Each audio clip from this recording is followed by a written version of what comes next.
Hello guys and welcome back to my channel. So guys आजको भिडियोमा चाहिँ हामी HTML बाट फर्म बनाउन सिक्छौं. Okay, so let's start our video. So firstly HTML को boiler plate हाल्ने. त्यसपछि डकुमेन्टको टाइटल के हो?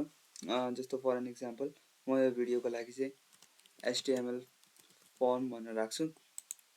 सो अब डाइरेक्टली बडी भित्र जम्प गर्ने. बडी भित्र फर्स्ट थिङ हामीलाई के चाहिएको छ भने चाहिँ फर्म भन्ने छ हैन. अहिले एक्सन भन्ने हामीलाई यो एट्रिब्युट चाहिदैन. सो नर्मली फर्म मात्र इनपुट गरौँ. सो फर्म राखिसकेपछि हामीलाई फर्मको टाइटल चाहियो.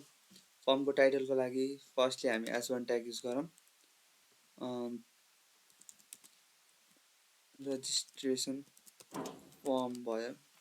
अब यो रजिस्ट्रेसन फर्म h1 फर्स्टली हामी यसलाई ओपन गरेर हेरौँ कस्तो भएको छ. यस टाइटल आयो.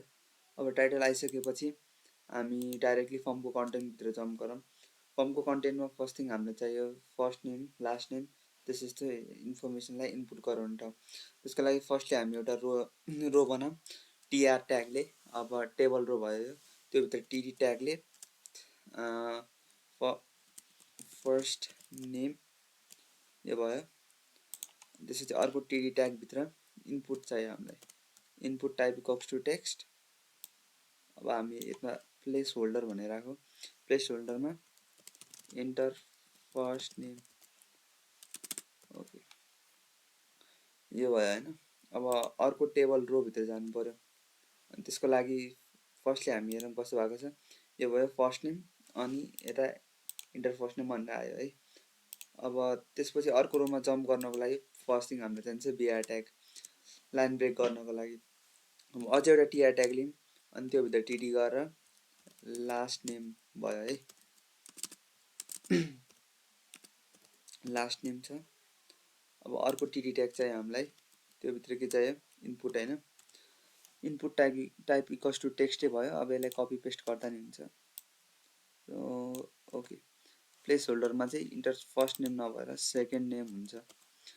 सो यो भइसकेपछि हाम्रो फर्म यस्तो भइसकेको छ. फर्स्ट नेम यो भयो, लास्ट नेम यो भयो. टाइटल यता आइसकेको छ फर्मको टाइटल.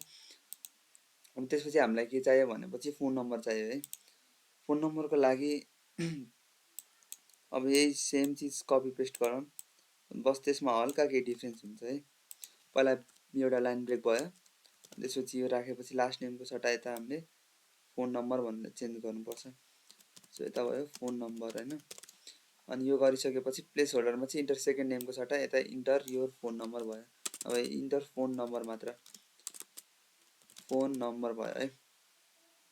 इनपुट टाइप टेक्स्टलाई गरेर के गर्नुपर्छ नम्बर भन्नु गराइदिनुपर्छ. यो गरिसकेपछि हाम्रो यति काम चाहिँ सकिसक्यो है. फोन नम्बर, फर्स्ट नेम र लास्ट नेम इन्टर गर्ने. अब त्यसपछि हामीलाई के चाहियो भनेपछि फोन नम्बरमा नि अरु के चीजहरु एड गर्नु छ भने त्यो मिल्छ.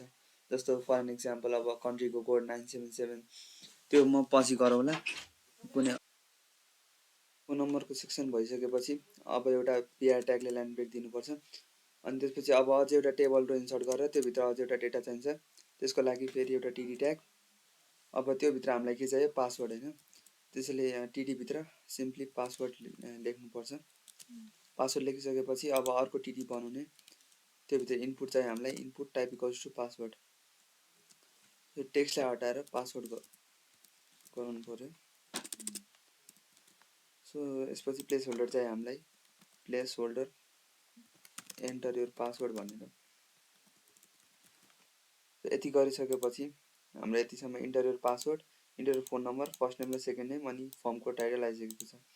अब हामीलाई के चाहियो भनेपछि क्लास र सेक्सन. ओके, सेक्सन नगरौँ क्लासै चुज गरिदिउँ. त्यसको लागि अब हामी सिलेक्ट ट्याग युज गर्छौँ. पहिला टेबल रो, पहिलाको टेबल रो पछि एउटा लाइन ब्रेक चाहियो. टेबल रो पछि टिडी ट्याग एउटा.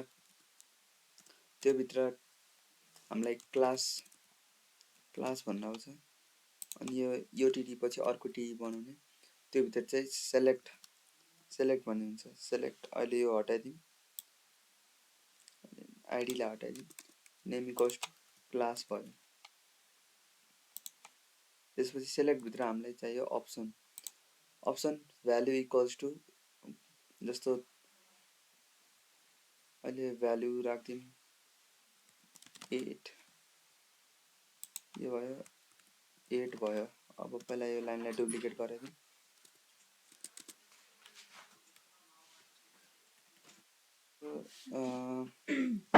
यो लाइन पछि अहिले 8 लाई चेन्ज गरेर यसको भ्यालु 9 र यसपछि त्यसको भ्यालु 10।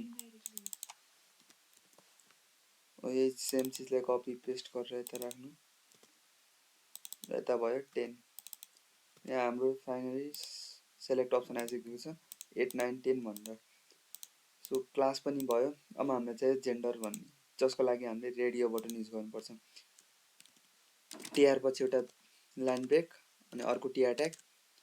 त्यो टीआर ट्याग भित्र हामीलाई चाहिन्छ जेन्डर, सरी टिडी, फर्स्टली टिडी, त्यो भित्र हुन्छ जेन्डर। जेन्डर भइसकेपछि अझ एउटा टिडी ट्याग लिने, त्यो भित्र हुन्छ radio. Input type equals to radio, name equals to gender.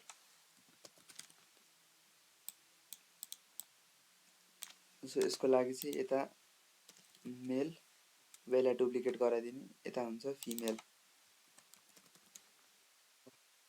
यति गरिसकेपछि एउटा मेल एउटा फिमेल भनेर बनिसकेको छ। First name, last name, phone number, password, class अनि जेन्डर भयो। यति गरिसकेपछि अब यहाँ एउटा हामीलाई इमेज अपलोड गर्नु छ, आफ्नो प्रोफाइल पिक्चर या केही आफ्नो फोटो भनेर यो अप्सन होला, त्यही पनि गरौँ। एउटा लाइन ब्रेक, त्यसपछि भयो TR tag TD your photo.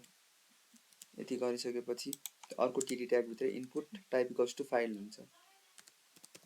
Input type equals to file. यति गरिसकेपछि यता यो फोटो भन्ने आउँछ। योसम्म कम्प्लिट भयो। अब त्यसपछि हामीलाई चाहियो एउटा सबमिट र रिसेट बटन। पहिला बिआर भयो, अझ एउटा टेबल रो गरौँ। त्यो भित्र टेबल रो भित्र एउटा यसमा टिडी नहाले पनि भयो, टेबल रो नराखे पनि भयो।